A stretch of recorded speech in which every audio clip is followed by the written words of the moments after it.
Hello, hello, hello. Can everybody hear me? I'm not sure if everybody can hear me. Hi everybody.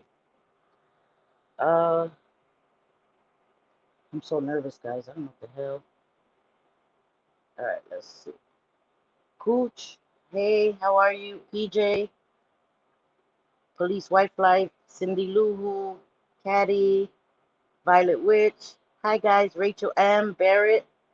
Nice. Hi guys, how are you? I hope you can all hear me. Okay, good. Hey JJ, how are you guys? Just give me a second. Let me see if I can. Oh, hey, I just put it on the screen. Okay, I don't know. I don't know how to mod anybody. Okay, just playing. Let me see. Cooch, PJ, Queen's White Flag. Ah. Okay, guys. Sorry. Having a little too much fun. I don't know how to mod anybody, so um, I don't know. Be back in 5 minutes. Sure, I'll be here. Um, if somebody can maybe tell me in the comments how to do that. BB, hello. Sarah loves donuts. Hello, Mama T. Hello. Wanda, hello. Sorry, I hope I didn't miss anybody. Allegedly, hey, Mama. How are you guys? Thank you all for being here.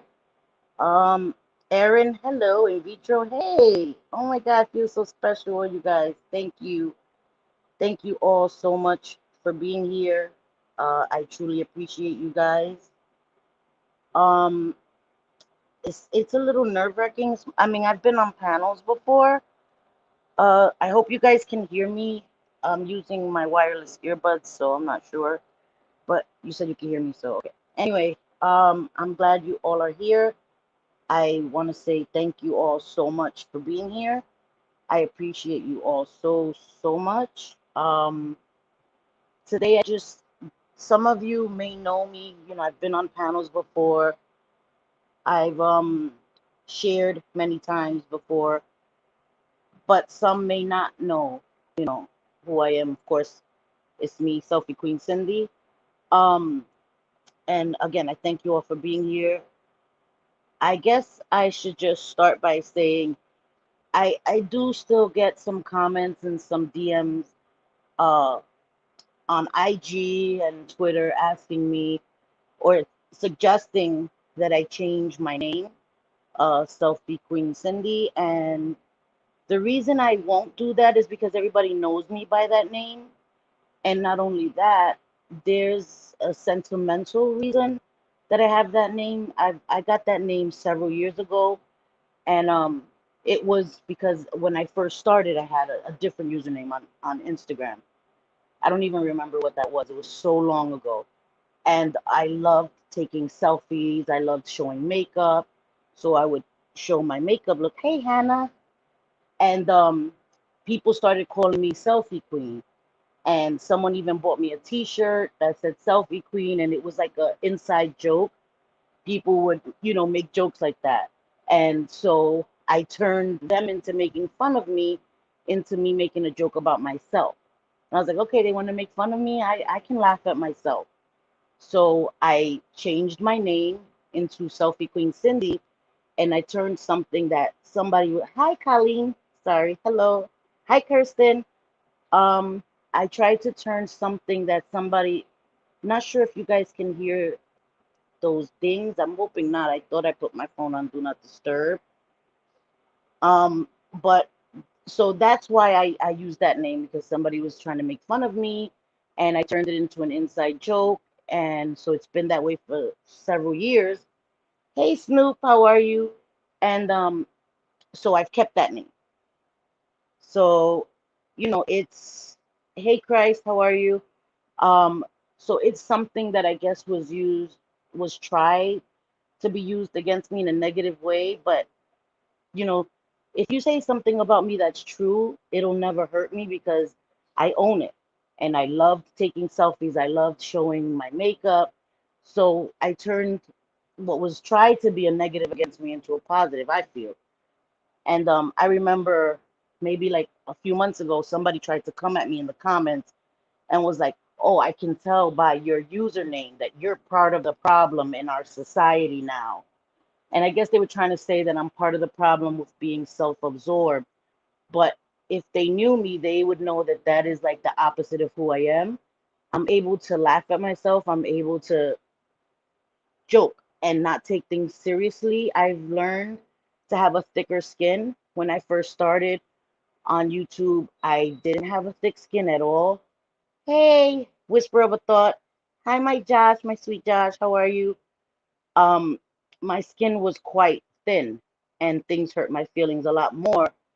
I've learned that it's not that serious, especially with the state of the world. A lot of us have real life stuff going on. A lot of people, my friends that I talk to every day, are going through so many things in real life, so many important and rough things in life, right? That decided, am I going to allow social media to really affect me in such a way that it's worse than the things I'm dealing with in real life? And I had to reevaluate that. Is what's going on social media more important than all the people that I see in my city that are homeless, right? I live in New York, for those that don't know. Hello, Shay, welcome. Um, and I see so many homeless people, right? New York, there's always been a homeless problem. But now, because of, this virus, now a lot of these facilities, a lot of these MICA is mental health facilities, are shut down. And a lot of these homeless people that had mental illnesses are now stuck in the street and they have nowhere to go right now. And I I see them all over the place, yelling at each other and yelling at themselves, and it's a real problem. And so it's affected me and it's kind of put things in perspective for me where I'm like, do I really have to dwell on social media? And I'm not trying to say that to diminish anybody who's had to deal with online bullying or harassment. I'm not diminishing what anybody has gone through on social media, but I think for me it's important to keep it in perspective.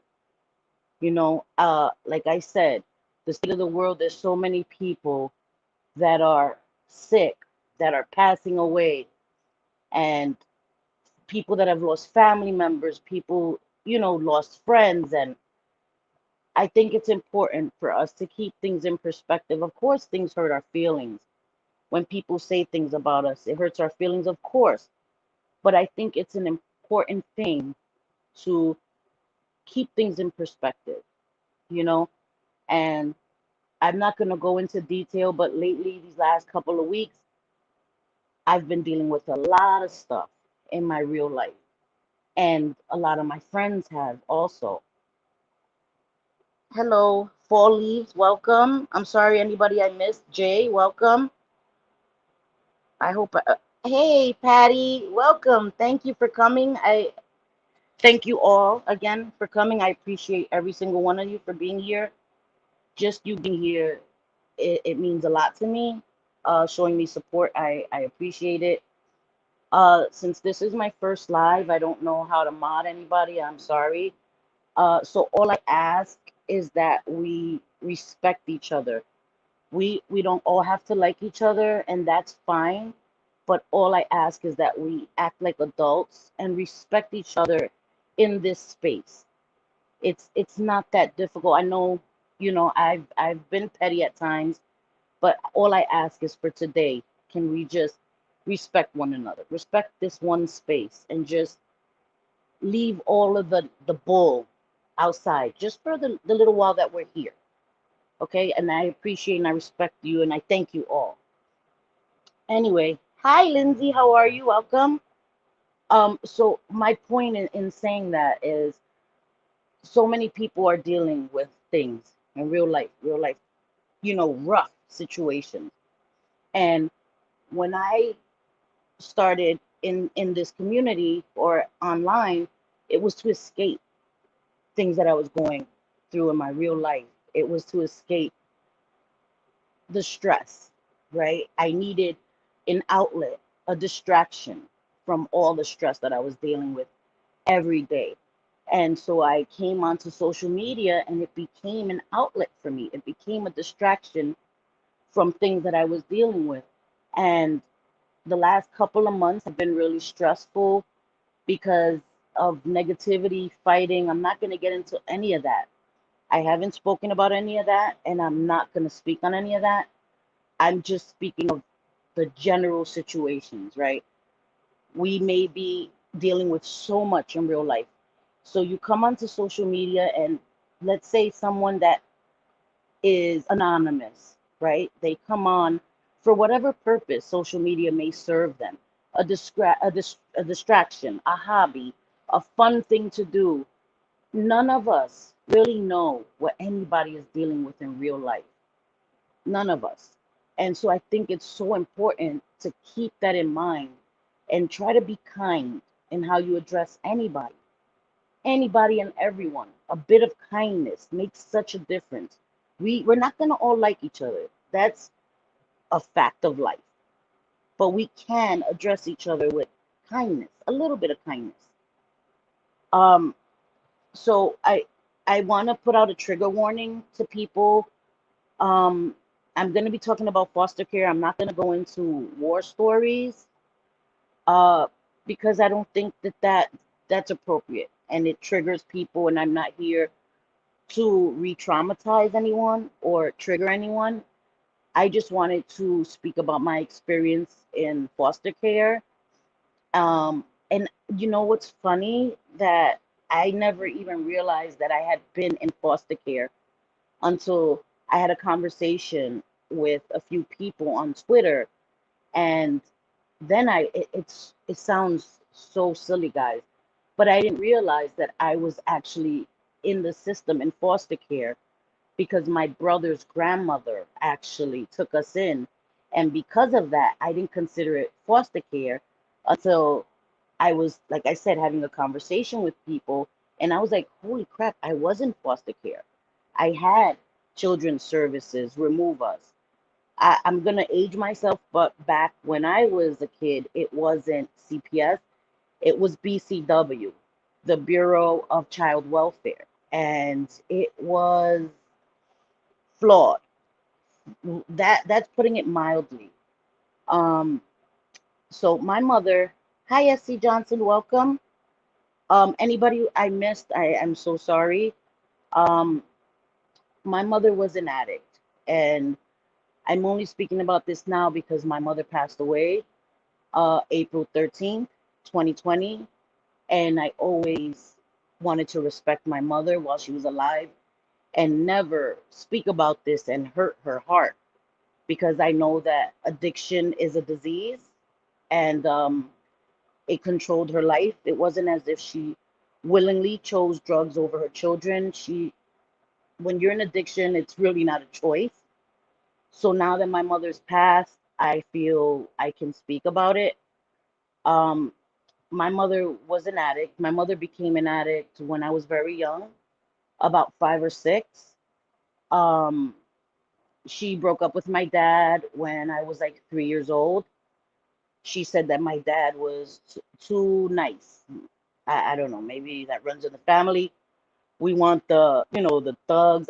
Anyway, I digress. Anyway, so my mom met men, and through relationships, my mom was introduced to cocaine, and it went from there. Uh, so we moved around a lot. I time is I don't have track of time because we moved so often and so much that I can't really remember ages when I lived in certain places. We moved that often. We stayed wherever we could, a friend's couch. We were in the shelter system a lot. We moved around a hell of a lot. And I remember when I was about 9, we moved from a shelter into an apartment in the Bronx. And we lived there for over almost 2 years with no light, no gas. It was pretty bad. And Thank you, Patty. It was pretty bad. We it was bad because the adults around us really did nothing for us, and we were children. And that's why I feel so strongly about adults protecting children. All these adults around us, and no one intervened. And like I said, we lived in a house, no light, no gas, no food. The kitchen was just another empty room. Uh, we didn't starve, thankfully, because when we went to school, whatever. Um, and it wasn't until so it was me. I had a brother that was a year younger. I had another brother that was 5 years younger. And during the time when we lived there, my mom was pregnant and gave birth to my brother. My little brother was born addicted to crack cocaine. And hi Rio. I'm sorry I didn't see him. Thank you for coming, everyone. Thank you. Um, so my little brother was born addicted to crack cocaine, and they still allowed my mother to bring him home after he went through the withdrawals. They allowed my mother to bring him home. And I remember my little brother not being on formula. I remember looking in the refrigerator, and the only thing that was in the refrigerator was a quart of milk, whole milk. So straight from the hospital, my little baby brother was drinking whole milk. I guess because my mom was in her addiction, couldn't be bothered to go get on WIC or whatever. Sorry, excuse me. So my brother, one of my little brother's grandmothers, kept calling children's services because she would pick up my little brother and she would see that we lived with no light, no gas. She saw how extreme our situation was. And she finally took my little brother that was 5 years younger than me. She removed him from the household, but she continued to call children's services and tell them, listen, these kids are living in this condition. I remember them coming out, them seeing that we lived with no light and no gas, and telling my mom she had 6 months to get her act together, right? And my brother's grandmother would come and check on us and saw that the situation hadn't gotten better. She called Children's Services again. They came back out 6 months later, the same situation. And they gave her 6 more months, right? And so that's a year, an extra year after adults that their job, right, is to protect children. They came, they saw there was no food. We were dirty. There was strangers in the house. There was literally no lights in my house. And they kept giving my mother 6 months. And I understand, I don't mean to sound cruel, like they should have just come and removed us. I know people that get their children removed for the minor infractions, right? And this was severe, severe. And they gave my mother 6 months, and they came back, gave her 6 more months. And my brother's grandmother continued to call, and finally they had to come and remove us. I was 11 years old when they finally removed us, and my little brother, well, I had a brother that was a year younger, and then I had a brother, he was 5 months old when we were removed. And back then, I don't know how it is now. Back then, because my brother's grandmother called and she didn't keep herself anonymous, they placed us with her. They didn't care. They didn't ask her. They placed us with her. And I guess she could have turned us away and said, no, take these kids wherever you have to take them. But I respect her for taking us in. So she already had my little brother that was her blood, grandson. But now she had three other children. And she took us in and she did the best that she could. I'm not here to bash my brother's grandmother because at that time she saved us. She did what a lot of other adults that saw were not willing to do for us. So I'm not here to bash her. I love and respect her for taking us in. We did go through some stuff in her house, and I understand. As a kid, I didn't understand. Now, as an adult and as a mother, I understand how difficult it is to take care of children, especially children that are not yours, that you weren't ready for or equipped to take care of. And she did the best she could. We ate every day. We lived in a house with TV. We didn't have TV until then. Um, so I'm not here to bash her. She was great to us. Um, I'm sorry. Let me read some comments. I'm sorry, guys, if I haven't been reading your comments. Um, Thank you all for being here. The story is heart wrenching. Oh, I could put them on the screen, right? Duh, Cindy. Yeah, you're so familiar. I had to adopt my nephew. I was able to get him out of foster care when he was going on one. Fall leaves. I have to say, I have so much respect for you for doing that. Um, I do. And for someone that was in foster care, I thank you for doing that for your nephew. I know as a kid, I was angry that we were subjected to that for so long. But I thank you. Total respect for sharing your story. Thank you. I appreciate that. Lindsay, thank you. And I don't want this to come across as me. I'm sharing my experience. Okay. I'm an honest person. I do have to learn to be careful because I'm an open book, right? I've said I've made mistakes. I've had my own addiction past.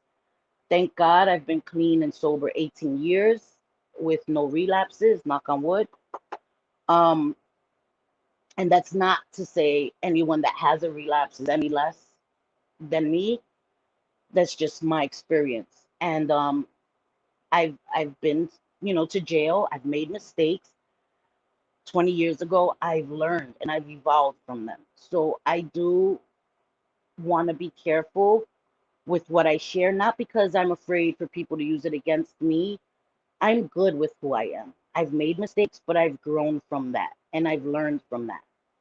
I just worry about people in my life that aren't making the choice to come online and speak, that their business or their lives be uprooted or blasted. No one in my life deserves that. So that's my only worry. Um, so anyway, yeah. So that's what I want to say about that. I appreciate all you guys. Sorry about coughing, guys. Sorry, excuse me. Um, Thank you, allegedly. Thank you so much. Thank you all, guys. Like I said, this is my first live. This is a process, and hopefully, I'll learn to get better. It's better to be judged by the world than by God. And what I have to say to that is, I'm a very spiritual person, right? No disrespect to anyone that may not believe in God or whatever your beliefs are. Um, I do. I do believe in a higher power. I believe my higher power is God, right? And the God of my understanding uh, is not a angry God, right? The God of my understanding is a forgiving God. And that's why I try to treat people, even people who may not like me, people that I may not think are the nicest, with respect and with forgiveness, because I keep in mind that I want to be forgiven, right? And as many times as I need to be forgiven is as many times as I need to forgive. Because if you want to be forgiven, you have to forgive. So that's what I feel with that. Um, so we were in foster care. Like I said, my sense of time is off with that. I was young and um I don't remember a sense of time. Like I do remember my mom having, before we were removed, my mom having a nervous breakdown and going into a mental institution for a long time. But anyway, we were in foster care for a while, and I didn't speak on my dad. My dad is an amazing man. My dad was in my life my whole life, right? But we never told my dad what was going on. My mom would tell us that before she would let us go with my dad, she would do something else. She was not trying to let us go with my dad. So we were very careful not to tell my dad things because we knew what the consequences would be. So my dad didn't know the extent of what we were going through. We would go to my dad's job maybe twice or three times a week, and my dad never turned us away. We would go to him, and he would give us a $20 bill, and we knew we were not allowed to touch 50 cents of that $20 bill. That $20 bill better get back to my mother intact. And while we were at my dad's job, we were not even allowed to tell him, Dad, we're hungry. Can you buy us a pizza? So that was the extent of that. I don't blame my dad because he didn't know. Anyway, my dad was always there. We were the ones that would move around, and my dad would lose contact with us. But my dad always had the same address, same phone number, always was there. Uh, so when we were in foster care, we went with my dad every weekend. I'm sorry, hold on one second, guys. Sorry, I had to cough. Sorry, excuse me. Um, we would go with my dad every weekend, and there was an incident at my brother's grandmother's house where I got into it with one of her sons, with my brother's father, and ran downstairs to the payphone. Again, I'm aging myself. Payphones, you guys are like payphones. What the hell? Anyway, I ran downstairs to the payphone and I called my dad and I said, Dad, I finally just broke down like that. I can't do this anymore. I was 11. It just all weighed on me. Having to take care of my little brothers, it just was a lot. And I just let it all out. And my dad said, I'm coming to get you right now. And it's funny because with me, dates are very important. My birth date was always an important date, and December 13th is always an important date. It's so weird. That day was December 13th that I called my dad. He came and got me, and he rearranged his whole house. He gave me his master bedroom. He turned the dining room into the living room and the living room into his bedroom. Him and my stepmother rearranged their entire life to give me privacy and to make me part of the family. And a week later, exactly on my birthday, they went and they picked up my brother, who also is my dad's son. So then me and my brother went from having nothing, living in a house with no light, no gas, being in foster care, to now living with my dad, who had a great job, owned his own apartment. It was a whole different life. Um, and I don't mean to say this to sound offensive to anyone. When I was young, I used to think that my mom used to say, your dad thinks he's white. Your dad thinks he's white. Because my dad would have these catered parties, and my dad and my stepmom, they lived a different lifestyle. My dad never was an addict, so they had a different lifestyle. And my mom would attribute that to being white. That was her ignorance. It wasn't racism, it was ignorance. She attributed nice things and catered foods to white people. And as my mom got older and, she learned that that wasn't true. That many people of color live great lifestyles as well. So um, when I moved in with my dad, I had these ideals that my dad is, this big. It's crazy. But anyway, my dad, we went from having nothing to having everything with my dad. Um, and it was a, it was, Patty said payphones have not been gone for that long. Girl, I feel like payphones have been gone a long time. That's what I'm saying. Like, I don't know. Like, payphones, when the hell payphones? Cell phones, I don't know. So that's funny though. I guess it hasn't been that long. You're right. Let me stop talking and take some comment. I'm sorry, guys. Whose birthday is it? I know it's Real's birthday on Friday, right? Yeah. Happy birthday, Real. Your birthday, happy early birthday. Sorry, I missed a lot of comments. Hold. crud. JJ, everyone should be free to share their story when and if they are ready. True. Jennifer P, love you. Thank you for telling your story. Love you too. I love you all so much. BB, love. Thank you for sharing your story. Thank you. Real, thank you for being here. I hope I said hello to everyone. Uh, Isla, I hope I said that right. Isla, thank you for being here. Everybody's just Romans 3:23. It's been a long time since I've been in Catholic school. I would have to look that up. JJ says kids are a blessing. My baby is 20 years old today. Oh my God, that's right. Happy birthday to your Nana. Happy birthday. Oh, JJ, that's right. Happy birthday to her. Oh, there's so many birthdays. Wow. Well, happy birthday. Um, okay. Wait, sorry. Allegedly said, what was your relationship like with your mom when you lived with your dad? Um, so we didn't see my mom. My mom was in her addiction. She didn't. So, okay, let me go back. When we were in foster care, right? I remember me and my brother, that's a year younger than me, we would sit at the door every time somebody would knock, and we would think it's my mom. And that's the thing with kids, right?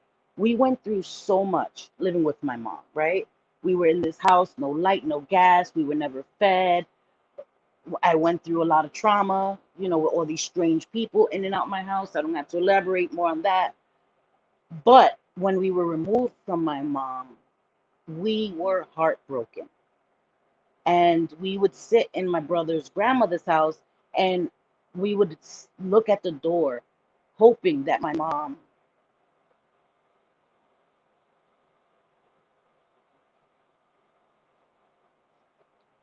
Sorry, guys. I didn't think I was gonna get emotional.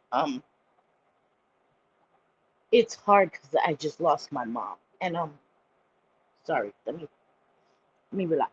Um, so as a kid, you love your mom, you love your dad, no matter what. That's an unconditional love that it doesn't go, it doesn't leave you, no matter what you've been through, no matter what trauma you've been through, it stays with you.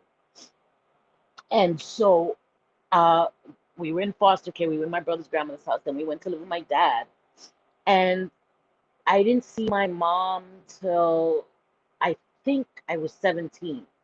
And I didn't even realize my mom had been in jail. She, like I said, my dad always had the same phone number, lived at the same address.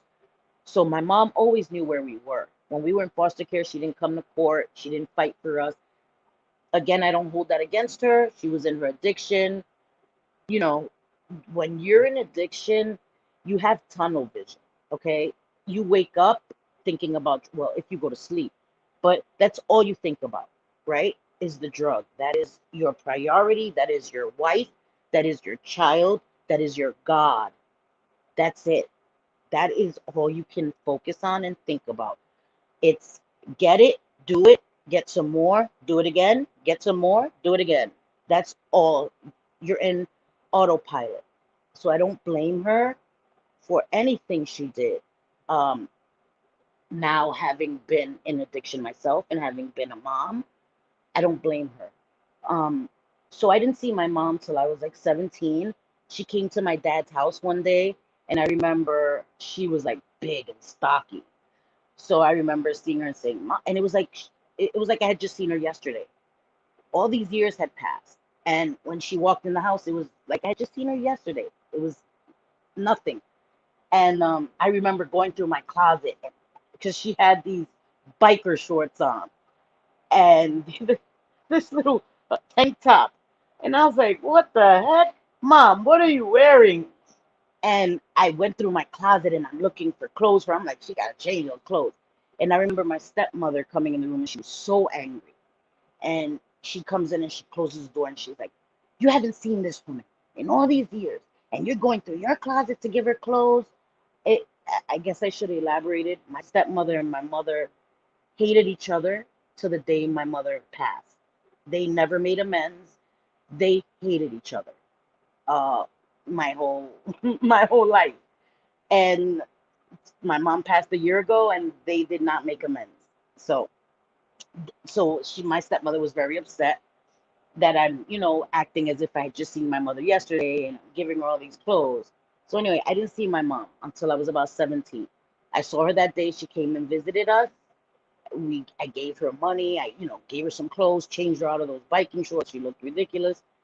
And I didn't see my mom again until I was 21. My mom was in and out of jail a lot. So sorry, I guess I gave you the long ass answer to that question. Sorry. Just chat. Hello, Yolanda Hardy. Thank you for being here. Hello. I hope I didn't miss anyone else. Was it your grandma on your dad's side? No, it wasn't my grandma. So I have 9 brothers and 2 sisters.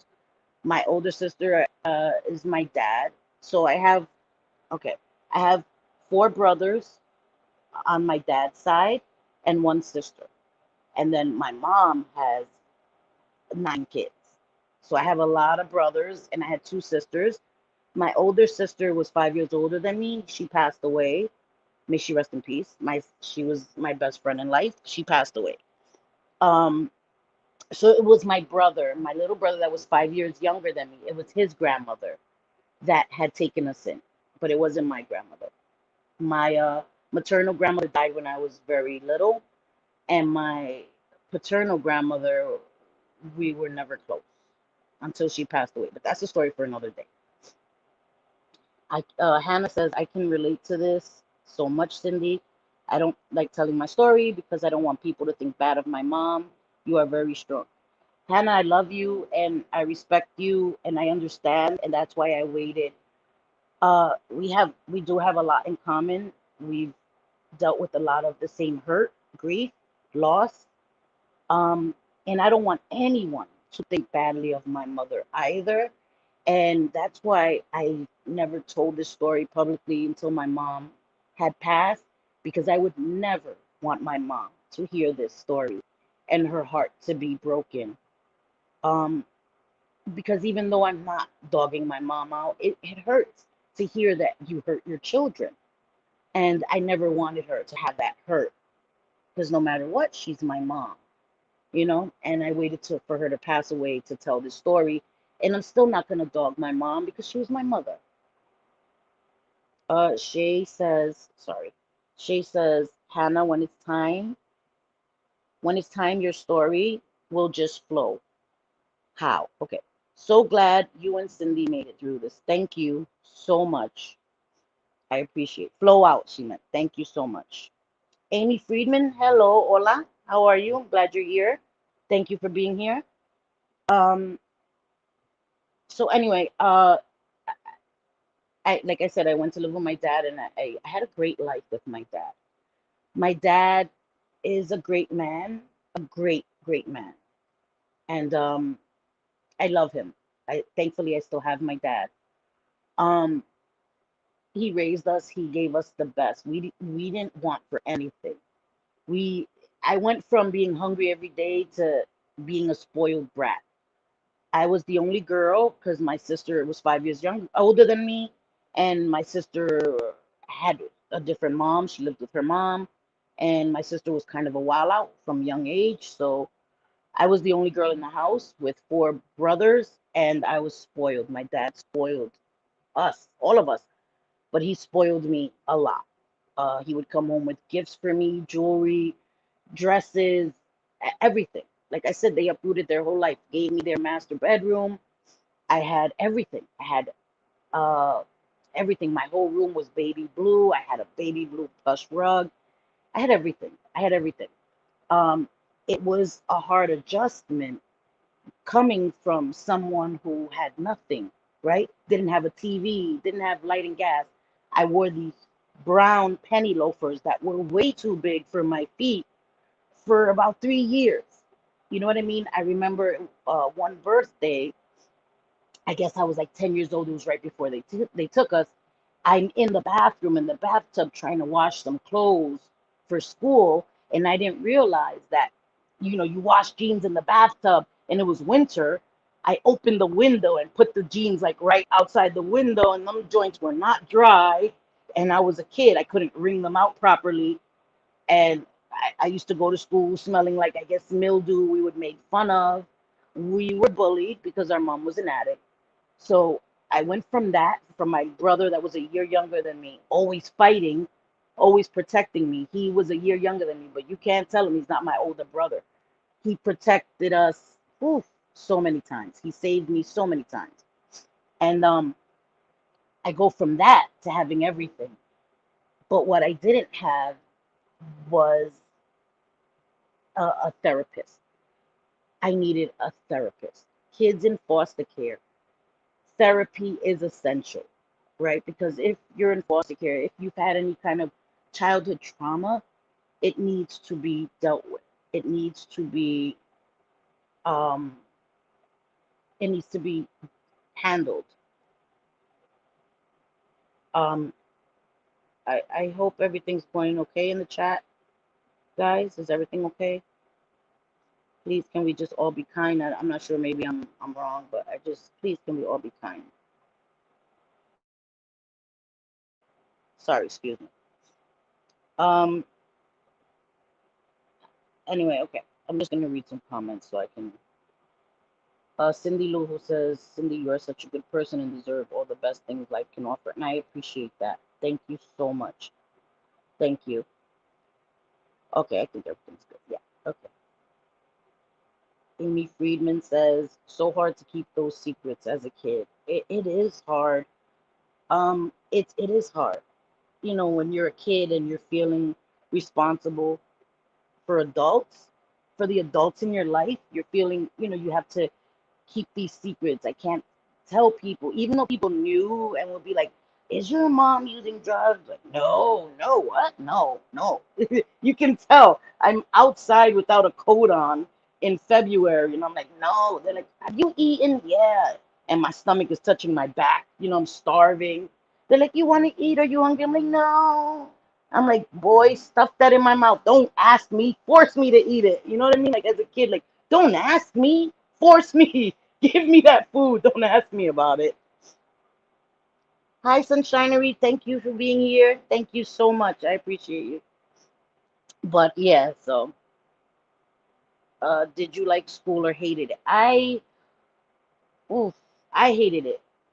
Let me explain. I hated it when I was in elementary school because I was made fun of every day. We were made fun of. We didn't have the nice clothes. I had hand-me-downs. And ask me how that happened when I was the oldest. I have no idea. Seriously. How does the oldest child have hand-me-downs? I don't know, but I did. So I didn't enjoy elementary school because we were made fun of. Like I said, my brother, we moved around, so we were in new schools. That was also a thing because every time people would get to know us, we would move again. So we always had to make new friends. And every time you're coming into a new school and, you know, you're not well kept, you don't have nice things, you have to deal with that all over again. And it was like, oh my God, it was relentless. Every time we moved, I remember one time we moved to Chinatown and we went to a school where me and my brother were the only non-Asian kids in the entire school. I kid you not. And we were staying in a hotel, during in this shelter system. And the school was PS1. Like, if that doesn't tell you, it was like way down there. And I remember nobody would talk to us. First of all, there was a language barrier, and even if they spoke English, they refused to speak to us. So during lunch, I would be in the yard by myself, walking the yard, and I swear to goodness, every day during lunch, my brother would zip by me, Pew! And I would see him, and I would say, Angel, and I would see a whole group of kids chasing my brother, and I'm like, oh, every single day he would run by me and a group of kids would run by him. And I started realizing my brother was causing trouble, was that was his way to get attention, to get love that he didn't get at home. So he fought every single day. And what happened is my brother became fighter, an excellent fighter. He didn't care. He became so good at it that you would hit him and he would laugh until you hit him again. Like that's how crazy it was. So I hated school. And when we went into foster care, I was a little better. I was clean at least. I didn't have the best clothing, but I was clean. I was fed. And when I went to live with my dad, it was weird because I was in middle school. And when I went to live with my dad, I was in the same middle school. So they went from seeing me clean and, average to seeing me with all new clothing. My hair was done because my dad and my stepmom would take me to the salon to get my hair done. It was like a weekly thing. Um, so I changed and the kids noticed that change, and so my whole life changed because kids treated me very different. And as I said, I didn't have therapy. I didn't know how to deal with this change, with all this sudden people treating you different. And I felt like it was so superficial because before that, nobody really wanted to get to know me. I'm still the same person, just the packaging is a little nicer. But why was I not good enough for you to talk to before? But now that I have nice clothes on and my hair is a little better, it's not a fro anymore. Now all of a sudden, you want to sit with me at lunch and you want to talk to me. And so that was something that I wasn't prepared or equipped to deal with. And it wasn't until I became in high school. I loved high school. I went to Catholic high school, all girls school. I loved it. Uh, it was amazing. I didn't have to worry. There was no boys, so there was a lot less fighting. You would think in an all girls school there's a lot more fighting. When there's no boys around, there's a lot less fighting because nobody's competing for the boy, in your class sitting in front of you, their attention. It's just different. You can relate to girls. Of course, there's gonna be bickering and bitchiness, but it's at a different level. It's just so different, and it's a nice thing. So I went from hating school to loving school, but I actually enjoyed school itself. So it wasn't the school I hated, it was the environment, being bullied. School, I was always good at school. I never really asserted myself, but I was really good at school. Always really good at school. Um, to answer that, sorry, my answers always take forever, and I go around the world. Sorry about that. Did I miss anybody? She said, Shay said, absolutely, Cindy. Therapy is key to help with healing and coping skills. Definitely. And I think that that's important because what happens when people, right, uh, have addiction issues, I think for me, I'll keep it on me because I can't speak for everyone that's had addiction issues. For me, I got lost in addiction because I couldn't cope. I had no coping skills. I had no coping mechanism. So I wanted to medicate and numb my feelings. And I had to learn coping skills. I had to learn a way to deal with stuff, with stress. People say, this is a cliche, but they say, you have to learn to live life on life's terms. And that is so true. You have to learn that bad things are going to happen. They happen to everyone. You have to learn how to process it, how to get through it, how to deal with it. And once you learn that, I didn't need the drugs anymore to help me to cope. I was able to deal with loss. If this was 20 years ago and I had suffered this loss of my mother, I probably would have OD'd. But because I've had nearly 2 decades, right, in recovery, that wasn't even an option for me. That's not me. That's not who I am today. I've evolved from that person. So it's coping is very, very, very important. Guys, please, listen. I don't have mods. Just I'm asking. Like if nothing's happening, then ignore me. But please, let's just be kind, okay? Okay. Um, Anybody else have any questions you wanna?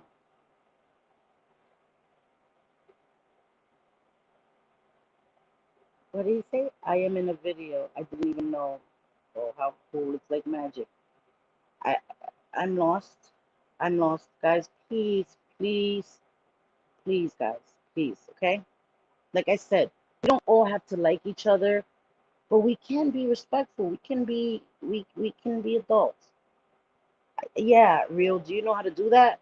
I don't know. I don't know how to do that. Yeah, I don't know how to even make. Sorry, guys. I really didn't want to have to, do this. I just wanted to stop. I am not disrespectful to anybody. I don't go in people's chats and disrespect them. I know that this is a part of the internet. It happens. It's not cool though. It's not cool. I'm sharing something very personal to me, and there are others. That's what happens when you come on the internet and you share a piece of yourself. It's not only for yourself, it's hopefully to be able to have someone relate. And like I said, you never know what someone's dealing with in their real life. And just being here and having this conversation and sharing is therapeutic for me, but it may also be for someone else. Yesterday was 9/11, right? You don't have to have lived in New York to have felt that. You don't even have to have lived in the US to have felt that. Any human beings can feel that, right? I just wanted for us to maybe speak about something that's a little deeper, but and give a positive meaning and a positive message. That is what this is about. This is not me saying woe is me and poor Cindy. No, I'm very grateful.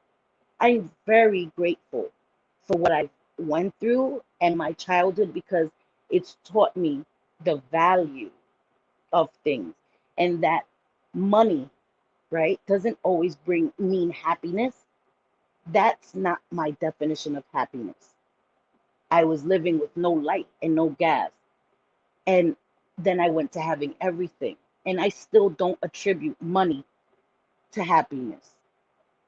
My happiness comes from my relationships with people, the love that I get from people, the love that I give to people, the interactions that I have with people. That's all I worry about. And we all need to try to do that a little more. Reach people on a level that is so much deeper than anything superficial. You know what I mean?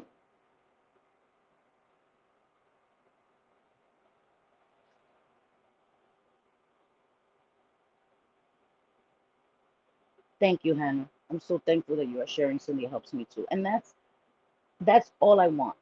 A place for us to be able to come together and share something beyond petty drama. Right? We deal with the drama online every day, guys. Every day. We deal with it every day, but we don't have to deal with it every day, everywhere we go. That's all I want to say. I can be petty. Trust me, I'm not above it. I'm not here acting holier than thou. Trust me, I could get down and dirty and petty. But there's more important things going on.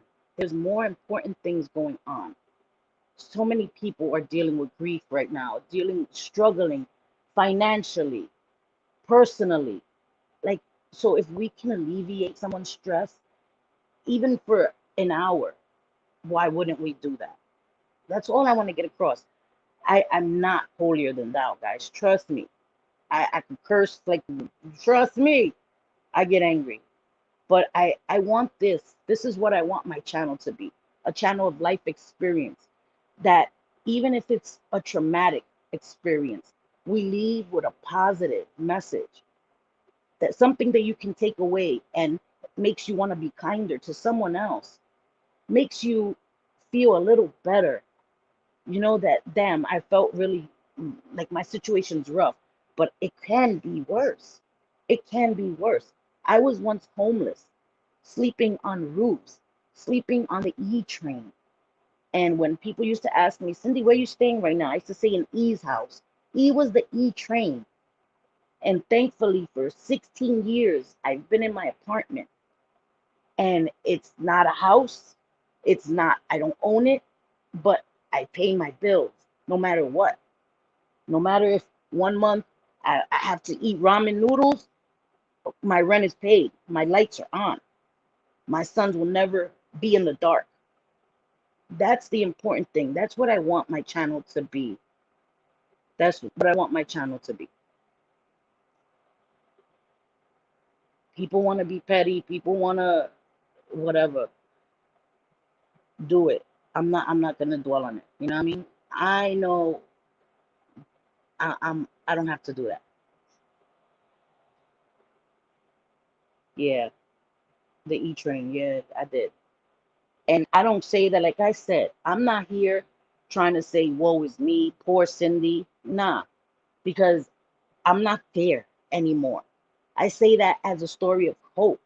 If I could be sleeping on the train and now I have a place to rest my head, there's so many more important things than BS, man. That's it. That's all. That's all I wanted to get from that. Sorry, guys, I have to keep muting because I have asthma and I cough. I'm here for you because you support me and I love you, babe. I love you too. I love you all. You know, I thank you all for being here. None of you guys had to be here and hear me ramble on for an hour. I appreciate every single one of you. And I know, like I said, I know everybody doesn't get along. And I haven't blocked anybody from this channel, and I don't want to do that. I don't want to do that. That's just me. I don't want to have to block anyone from my channel. I don't want anyone to feel like that. But I don't think it's a lot to ask for a little respect, the same respect that I extend to everyone. That's all I'm asking for. I'm not asking for anything that somebody can't do. I'm not asking y'all to give me your firstborn child. Like, what the fuck? I'm asking for a little respect. The same thing that I did. I would never ask of anyone for something that I don't do for everyone else.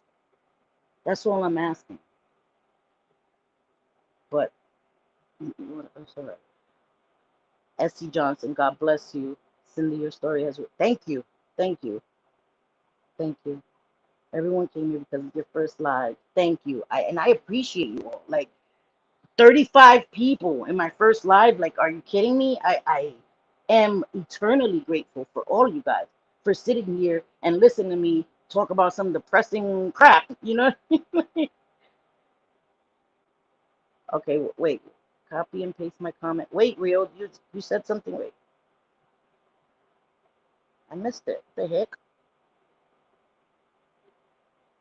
Okay, wait. You can pause this very important stream to set up a mod. How do I pause? What? All right, hold on. What? How do I do that? Guys, seriously, I suck at this. You don't understand. I am challenged when it comes to, I'm just, okay, for my next live, right? So I'm planning on doing a live once a week, hopefully more than that when I get a little better at it. But once a week, I will do it. I think Sundays are a good day for me because my house is quiet. Usually, my husband's here singing and acting a fool. My son is in the room screaming at the game. I think Sunday will be a good day. Scroll up. Okay, hold on. Can copy and paste. Well, where did you say it, guys? Oh my god, I suck at this. Oh, I got it. Okay, there it goes. There it goes.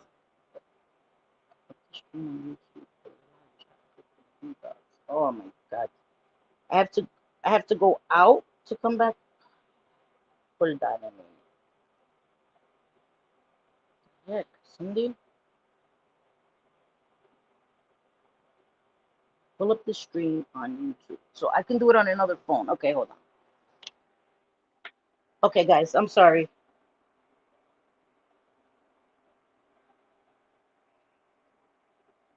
Thank you. Thank you. Thank you guys. I appreciate you guys. Thank you. I'm trying. This is my first time. Like, I know I've been on panels before, but it's way different when you're on someone else's panel. You know what I mean? All you have to do is just enter their live, and it's like it's all on you, buddy. It's very different when you're doing your first live and when you're on by yourself. It's a different experience. And I've been procrastinating to actually make content on my channel for a while because I wanted everything to be perfect. I wanted to have the setup and I wanted to have a laptop. I didn't want to do it on my phone.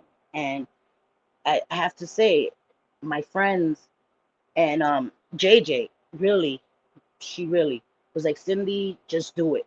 Stop with the excuses. Don't worry about it. I was like, oh, I need a laptop. You know, she's like, listen, just do it. Just do it. Stop putting it off. So I thank her and I thank every single one of you guys. I thank you all and I genuinely mean that.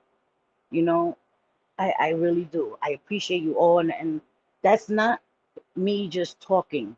I'm not just saying it to say I genuinely feel that way. And you guys don't have to be here and listen to me like I said. And I genuinely appreciate you guys. Hopefully we'll get to do the mod thing. Listen, Linda. Listen, I can't get it right now. I'm gonna have to I'm gonna have to hit up Rio later and have him help me with that, or one of you guys gonna have to help me so that next Sunday we'll have this all down pat. But I'm not gonna keep you guys much longer. I've been on an hour. Um, I just wanted you all to know that, you know, I've had it rough as a kid, but I was afforded a lot of opportunities. My dad gave us the best. My dad and my stepmom. I didn't always agree with my stepmom. We had it rough, me and her. Sometimes me and her still have it rough. But I love her because it's not easy to take in kids that are not yours. You know, when you already have a family, they had their family, and to take in children that are not yours and do for them the way you're doing for your own children, I don't know what that is. So I would never put down my stepmother for choosing to love me. You know, when you're a mom, biologically, you love because that's your blood. When you're a stepmom and you choose to love the children because you love their dad, that is very deep and it means a lot to me. And like I said, we didn't always get along. Me and my stepmom, not growing up, we had it rough. We had it rough. I guess she was used to being the only female, and here I come along, and I'm like, I'm throwing wrenches in her joint. Like, nope, nope, you're not getting all the attention anymore. And she had to share my dad's attention with another female, so it was very hard for her, and it wasn't easy.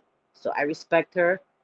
Um, but I did. They made sure they taught me the value of working hard.